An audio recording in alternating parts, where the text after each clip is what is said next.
أنا هذا قول النبي صلى الله عليه وسلم: من أعان على قتل امرئ مسلم لقي الله ومكتوب بين عينيه آيس من رحمة الله ولو بشطر كلمة.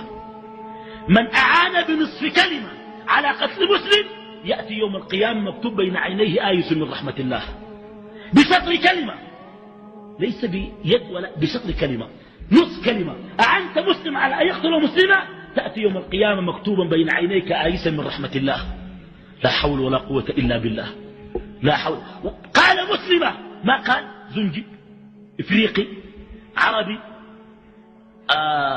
مسلاتي فوراوي زغاوي شايجي، هذا الكلام ده مسلم أمريكي، مش أنا بكره أمريكا. مسلم من اليهود أسلم يقتل بشطر كلمة. إذا أعنت عليه لقيت الله مكتوب بين عينيك آيسا من رحمة الله.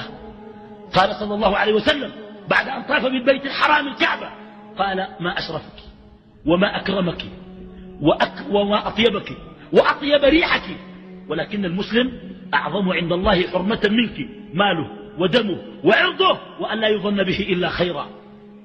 المسلم قال صلى الله عليه وسلم، والحديث عند النسائي وصححه الألباني: لزوال الدنيا كلها بأسرها أحب إلى الله من سفك الدم الحرام.